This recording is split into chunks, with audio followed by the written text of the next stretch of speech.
Hello student. तो इसके पहले क्लास में हम लोग पढ़ चुके थे कि नेचुरल वेजिटेशन के टाइप्स, और इस क्लास में हम लोग पढ़ेंगे वाइल्ड लाइफ। जैसा कि आपके चैप्टर का नाम ही है natural vegetation and wild life. देखते हैं कि वाइल्ड लाइफ की पोजीशन इंडिया में क्या है। तो देखेंगे कि 89,000 जो है एनिमल्स स्पीसीज इंडिया में जो है पाए जाते हैं। 1200 जो है बर्ड स्पीसीज, तो पूरे वर्ल्ड के जो है 13% है। एंड 2500 जो है फिश स्पीसीज जो है इंडिया में पाई जाती है, जो टोटल वर्ल्ड के जो है 12% है। एंड 5 से 6% जो है एम्फीबियंस, रेप्टाइल्स एंड मैमल जो है पाए जाते हैं इंडिया में। बात करते हैं कि कौन कौन से एनिमल जो है किस रीजन में जो है पाए जाते हैं। जैसे बात करते हैं एलिफेंट की, ठीक है। तो एलिफेंट जो है इन हॉट रीजन में, जैसे वेट फॉरेस्ट ऑफ असम में पाया जाता है, कर्नाटका में और केरला में, ठीक है। तो ये 3 स्टेट है जहाँ पे जो है एलिफेंट एनिमल जो है पाया जाता है। राइनोसोर्स ये कैसे लैंड में पाया जाता है? इन स्वैम्पी एंड मार्सी लैंड जो एरिया होता है वहाँ पे ये असम और वेस्ट बंगाल में जो है ये राइनोसोर्स होता है। और वन हॉर्न राइनो जो है वो कहाँ पे पाया जाता है? असम में, ठीक है। जिसकी वन हॉर्न राइनो यानी उसकी जो है एक ही सींग होती है, वो एक ही हॉर्न होता है, ठीक है। तो वो कहाँ पे पाया जाता है? तो असम में, ओके। देन बात करते हैं लॉयन की। तो ये गिर फॉरेस्ट में पाया जाता है, और गिर कहाँ पे? गुजरात में। फिर टाइगर्स की बात करते हैं, तो ये in the forest of Madhya Pradesh, Sundarban of the West Bengal and the Himalayan region. इन 3 जगहों में जो है ये टाइगर जो है पाए जाते हैं। और कई टाइप्स के टाइगर जो है इंडिया में है, लायन और टाइगर्स, तो हम लोग आगे फिगर में देख लेंगे। फिर कैमल्स, कैमल्स कहाँ पे आ जाएंगे? डेजर्ट एरिया में, ठीक है। फिर वाइल्ड एस कहाँ पाया जाएगा? रन ऑफ कच्छ में, ठीक है। तो ये चीज़ें याद रखिएगा। मैच द फॉलोइंग में आपसे पूछा जा सकता है कि कौन सा एनिमल्स जो है किस स्टेट में या किस एरिया में पाया जाता है। अब एनिमल्स में देखिए, अभी हम लोगों ने एलिफेंट का देखा, ठीक है। तो एलिफेंट जो है ये कहाँ पे पाई जाती है, ये देखा हम लोगों ने। तो देखा हमने कि केरल, ठीक है, कर्नाटका और असम एरिया में पाया जाता है, ठीक है। ये एनिमल्स पाया जाता है। और राइनोसोर्स ये कहाँ पे पाया जाता है? तो ये पाया जाता है असम और वेस्ट बंगाल में, ठीक है, ठीक है। और वन हॉर्न राइनो कहाँ पाया जाता है? असम में, ठीक है। देन लॉयन, लॉयन कहाँ पाया जाता है? तो गिर फॉरेस्ट में, ठीक है। गिर फॉरेस्ट, गिर फॉरेस्ट कहाँ पे है? तो गुजरात में, ठीक है। गुजरात में गिर फॉरेस्ट है। देन ये टाइगर्स हैं, ठीक है। कई टाइप के आपके टाइगर्स देख रहे हैं, ठीक है। फिर नेक्स्ट ये है रॉयल बंगाल टाइगर, ठीक है, जो कहाँ पाया जाता है? वेस्ट बंगाल में। वेस्ट बंगाल में कहाँ पे? जो सुंदरवन डेल्टा है, ठीक है। जो सुंदरवन डेल्टा है वहाँ पे ये रॉयल बंगाल टाइगर जो है पाया जाता है। देन कैमल्स देख ही रहे हैं कि रेगिस्तान यानी राजस्थान में होगा, ठीक है। फिर ये वाइल्ड एस कहाँ पाया जाता है? तो हम लोग देखे थे ये कहाँ पाया जाता है? रन ऑफ कच्छ, ठीक है। और रन ऑफ कच्छ कहाँ पे है? तो ये है गुजरात में, ठीक है, ओके। अब बात करते हैं कि why are species of animals facing a major threat of extension, ठीक है। तो कौन कौन से जो है वो रीजन्स है जिसके कारण जो है ये थ्रेट ऑफ एक्सटेंशन है। तो सबसे पहले देखते हैं कि hunting by greedy Hunter commercial purpose, ठीक है। जो है जो लालची रहते हैं, ग्रीडी रहते हैं, वो जो है एनिमल्स का जो है हंटिंग करते हैं कमर्शियल पर्पज से। जैसे एलिफेंट की बात करें तो जो उसकी सूंड होती है उसको जो है वो सेल करते हैं तो बहुत ज़्यादा पैसे मिलते हैं। दूसरा, जैसे टाइगर का जो उसका खाल होता है, ठीक है, उससे जो उनको बहुत ज़्यादा पैसे मिलते हैं। तो इन सब कारण क्या होता है कि कुछ लोग जो है इनकी हंटिंग करते हैं। फिर सेकंड है कि polluted due to chemical industrial waste of acid deposits. ठीक है, तो जो पोल्यूशन जो है केमिकल इंडस्ट्रियल जो पोल्यूशन है उसकी वजह से क्या होता है एनिमल से, तो ये जब रिवर्स के पास जो है वाटर पीने के लिए आते हैं तो इनको जो है ये केमिकल वाले जो है वाटर को ये लोग ड्रिंकिंग करते हैं, जिसकी वजह से जो है इनमें कई सारी बीमारियां फैलती हैं और इनकी जो है बाद में डेथ हो जाती है। ठीक है, फिर introduction of the alien species. कुछ स्पीसीज ऐसी हैं जैसे हमको पता ही नहीं होता कि ये कौन है कौन नहीं है। ठीक है, तो जिसकी वजह से क्या होता है कि आपके सामने अचानक जब कोई आता है तो आप डर जाते हैं और वो सोसाइटी जो है उसको किल कर देती है उस एनिमल्स को। ठीक है, फिर reckless cutting of the forest to bring land under the cultivation inhibited. तो क्योंकि जो भी एनिमल्स हैं, एनिमल्स का जो हैबिटेट है वो हैबिटेट क्या है, फॉरेस्ट है। अब वही फॉरेस्ट जब जो कट हो रहा है तो जिसके कारण क्या है उनके जो हैबिटेट है, जो रहने की जगह है वो कम पड़ रही है। ठीक है, हैबिटेट जो है उनकी क्या हो रही है, कम पड़ रही है, जिसके कारण जो है इनकी संख्या जो है कम हो रही है। और बहुत सारे रीजन है जिनकी वजह से जो है इनकी जो संख्या है वो कम हो रही है। ठीक है, अब बात करते हैं कि गवर्नमेंट ने क्या स्टेप उठाया है फ्लोरा और फौना को जो है प्रोटेक्ट करने के लिए, कंजर्व करने के लिए। तो बात कर लेते हैं कि इंडिया में जो है 14 बायोस्फीयर, देखिए आपको जो है जैसे नेशनल पार्क हो गया, ठीक है, बायोस्फीयर रिजर्व हो गया, सेंचुरीज हो गई, ठीक है, सेंचुरीज, ठीक है, टाइगर रिजर्व हो गया। तो ये सारे जो स्टेप गवर्नमेंट द्वारा उठाए गए हैं कि नेशनल पार्क के थ्रू जो है हम जो न केवल फ्लोरा और फाउना को जो है कंजर्व किया जा सके। तो देखते हैं क्या क्या स्टेप है। तो प्रेजेंट टाइम में जो है हमारी कंट्री में जो है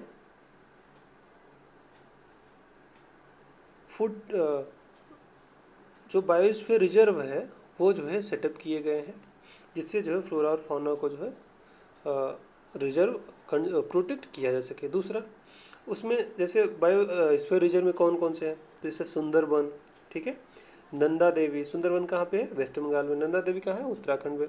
गल्फ ऑफ मन्नार, ठीक है, कहाँ है, तमिलनाडु में। नीलगिरी, नीलगिरी कहाँ पे है, तमिलनाडु में है। Been included the world network of biosphere reserve. ये सारी क्या है, बायोस्फीयर रिजर्व है। ठीक है, बायोस्फीयर रिजर्व और नेशनल पार्क या सेंचुरीज में डिफरेंस ये होता है कि जो बायोस्फीयर रिजर्व होता है, ये मान लेते हैं ये पूरा एरिया बायोस्फीयर रिजर्व है, तो इसमें जो है मेनली जो है 3 कैटेगरी होती है। ये आउटर कोर होता है, ठीक है, ठीक है, ये मिडिल कोर होता है और ये इनर कोर होता है। तो यहाँ पे जो है आपको एक्टिविटी करने की जो है छूट मिल रहती है, और जैसे आप यहाँ पे आएंगे तो यहाँ पे जो है प्रोटेक्टेड रहेगा। और इनर कोर में जो है ज़्यादा जो है स्पीसीज रहती हैं, इंपॉर्टेंट स्पीसीज, तो यहाँ इनर कोर में जाने की अनुमति नहीं रहती। ठीक है, तो हो सकता है कि ये बायोस्फीयर रिजर्व के अंदर, ठीक है, बायोस्फीयर रिजर्व के अंदर ही जो है हो सकता है कि यहाँ पे एक नेशनल पार्क हो। ठीक है, तो ये जो है एक बहुत बड़े एरिया में जो है बायोस्फीयर रिजर्व बनाया जाता है। जैसे सुंदरबन बायोस्फीयर रिजर्व है, तो इसके अंदर आप देखेंगे कि टाइगर रिजर्व है। सुंदरबन टाइगर रिजर्व जो है इसी बायोस्फीयर के अंदर है। नंदा देवी ये कहाँ पे है, उत्तराखंड में है। ठीक है, तो इसी टाइप्स को जो है बायोस्फीयर रिजर्व इस्टेब्लिश किए गए हैं फ्लोरा एंड फाउना के प्रोटेक्शन के लिए। फिर financial and technical assistant to provide to many botanical garden by the government. ठीक है, 1992 से बोटानिकल गार्डन जो है बनाया गया है गवर्नमेंट द्वारा, जिससे जो है स्पीसीज़ की जो है वैरायटीज़ को वो प्रोटेक्ट किया जा सके, सिक्योर रखा जा सके। ठीक है, या रिजर्व रखा जा सके। अब जैसे प्रोजेक्ट टाइगर चलाया है, project rhino, project great Indian bustard, ठीक है, many other eco development project जो है गवर्नमेंट द्वारा चलाया गया है। फिर next 89 national park, present time में जो है 89 नेशनल पार्क नहीं हुए, प्रेजेंट टाइम में जो है 101, ठीक है। कितना है नेशनल पार्क? प्रेजेंट टाइम में जो है जो नेशनल पार्क है वो कितना है? 101, ठीक है। और वाइल्ड लाइफ सेंचुरी कितनी है? तो ये बहुत ज़्यादा अभी हो गई हैं, ये है 553, ठीक है। सेंचुरीज एंड जूलॉजिकल गार्डन जो है सेटअप बाय नेचुरल हेरिटेज। तो ये सारी स्टेप जो है गवर्नमेंट द्वारा उठाए गए हैं, किसके लिए? जिससे कि फ्लोरा और फौना को प्रोटेक्ट रखा जा सके। अब देख लेते हैं जो इम्पोर्टेंट जो है बायोस्फीयर रिजर्व। उसके पहले जो है हम जानते हैं कि बायोस्फीयर रिजर्व जो है क्या होता है, ठीक है, व्हाट डू मीन बाय, ठीक है, बायोस्फीयर रिजर्व। तो देखिए सबसे पहले देखेंगे कि what are the biosphere reserve, फिर मेंशन देयर 3 मेन ऑब्जेक्टिव, यानी उसके 3 ऑब्जेक्टिव्स क्या क्या है। तो biosphere reserve are multipurpose protected areas where every plant and animal species will be protected in its natural habitat, यानी जो नेचुरल हैबिटेट है वहीं पे इनको जो है प्रोटेक्ट किया करने की जो एक सिस्टम है उसे बोला जाता है biosphere reserve. The major goal of setting up such reserves is to preserve the genetic diversity in crucial natural ecosystem. अब इसके मेन पर्पज़ क्या क्या है या मेन ऑब्जेक्टिव क्या है? तो मेन ऑब्जेक्टिव में देखेंगे कि to conserve and maintain diversity, यानी डाइवर्सिटी को कंजर्व करना और मेंटेन करना, and integrity of the natural heritage. It is full form physical environment flora and fauna, ठीक है। ये फिजिकल इन्वायरमेंट प्रोवाइड कराता है फ्लोरा और फाउना को। सेकेंड पर्पज़ क्या है? The promote the research of ecological conservation and other aspect of environmental preservation, okay, second purpose है।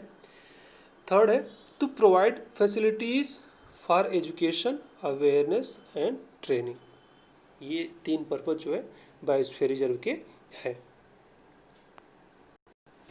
अब इम्पॉर्टेंट जो है बायोस्फीयर रिजर्व को देख लेते हैं और उनकी लोकेशन को देख लेते हैं कि वो कहाँ पे है। तो ये नीलगिरी, ठीक है, फर्स्ट बायोस्फीयर रिजर्व इंडिया का है ये नीलगिरी, जो ये at the tree junction of the Kerala, Karnataka and Tamil Nadu, ये तीनों एरिया का जो है जंक्शन जहाँ पे है वहाँ पे ये जो है नीलगिरी बायोस्फीयर रिजर्व है। नंदा देवी ये उत्तराखंड में है। गल्फ ऑफ मन्नार मैंने बताया तमिलनाडु में। सुंदरवन कहाँ पे है? वेस्ट बंगाल में है। नेक्स्ट देखते हैं कि ग्रेट निकोबार, जैसे नाम ही है तो अंडमान निकोबार आइलैंड में है। Gulf of Mannar Tamil Nadu. मानस कहाँ पे है? तो मानस जो है वो असम में है। सुंदरवन कहाँ पे है? वेस्ट बंगाल में। सिमलीपाल कहाँ पे है? ये सब याद रखिएगा। सिमलीपाल कहाँ पे है? उड़ीसा में है। डिब्रू सेखोवा कहाँ पे है? तो असम में है। ये डिब्रू करके एक जो है ऑयल रिफाइनरी भी है वहाँ असम में, ये सब याद कर सकते हैं। दिहांग दिबांग, ये दिहांग दिबांग जो है अरुणाचल प्रदेश में, ये दोनों रिवर के आसपास जो ये बायोस्फीयर रिजर्व है, इसलिए इसे दिहांग दिबांग नाम दिया गया है। पंचमढ़ी, पंचमढ़ी आपका ये मध्य प्रदेश में है, ठीक है। पंचमढ़ी में आपका है जो स्काउट एंड गाइड का जो हेड क्वार्टर भी है। फिर कंचनजंगा, कंचनजंगा कहाँ पे है? तो सिक्किम में। तो ये जो है इम्पोर्टेंट बायोस्फीयर रिजर्व और उसकी एरिया जो है।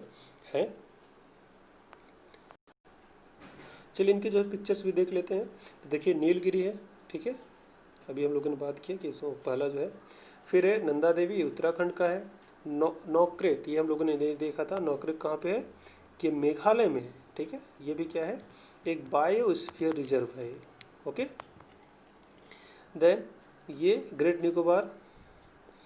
फिर गल्फ ऑफ मन्नार कहाँ पे है? तमिलनाडु है। फिर मानस, ये देख रहे हैं कि ये असम में है। फिर सुंदरवन डेल्टा, ये कहाँ पे? यहाँ पे किस टाइप के वेजिटेशन पाया जाता है? तो मैग्रोव, ठीक, ठीक है, मैग्रोव टाइप का जो है यहाँ पे वेजिटेशन पाया जाता है। फिर सिमलीपाल कहाँ पे है? उड़ीसा में है, अभी इसे उड़ीसा बोला जाता है। फिर डिब्रू सेखोवा, ये कहाँ पे है? असम में है, देख रहे हैं। फिर दिहांग दिबांग अरुणाचल प्रदेश का है। पंचमढ़ी ये मध्य प्रदेश का है। फिर ये कंचनजंगा कहाँ का है? सिक्किम का है। चलिए आप लोगों ने कहा था कि डिफ्रेंशिएट के लिए, तो हम लोग देखते हैं कि जो नेचुरल वेजिटेशन के टाइप्स जो देखे थे हम लोगों ने, ठीक है, उसमें फिफ्थ टाइप थे। और फिफ्थ में जो सेकंड वाला था वो था डिसिडियस फॉरेस्ट, ठीक है। और डिसिडियस फॉरेस्ट जो है ये दो टाइप के थे।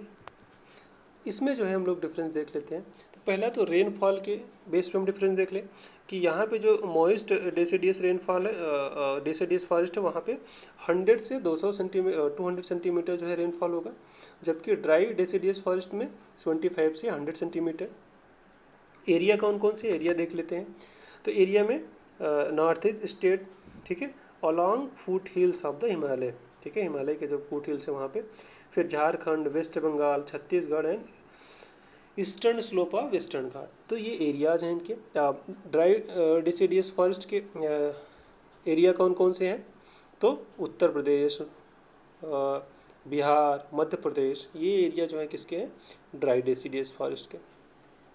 अब इम्पॉर्टेंट स्पीसीज कौन सी है, तो टीक, बम्बू, साल, शीशम, खैर, कुसुम, अर्जुन, मलबरी, सैंडलवुड, ठीक है, ये सारे जो है इम्पॉर्टेंट स्पीसीज जो है मोइस्ट डेसिडियस फॉरेस्ट में फाउंड होते हैं। अब यहाँ पे जो है देखेंगे कि टीक, साल, पीपल, नीम, ये जो है ट्री जो है यहाँ पे ग्रो करते हैं। और देखेंगे कि जो डेसिडियस फॉरेस्ट है, डेसिडियस फॉरेस्ट का मैक्सिमम पार्ट जो वेजिटेशन का था, इसको जो है क्लियर करके घर हाउसेस बना लिए गए हैं, ठीक है। और यहाँ पे जो है कल्टीवेशन भी हो गया है। यानी ये जो डेसिडियस ड्राई डेसिडियस फॉरेस्ट है, ये इनमें जो है क्या एरिया जो है वो कम होता चला जा रहा है, ठीक है। तो ये आपका जो है दो वीडियो में जो है आपका ये चैप्टर जो है फिनिश हो गया, natural vegetation and wild life. Okay.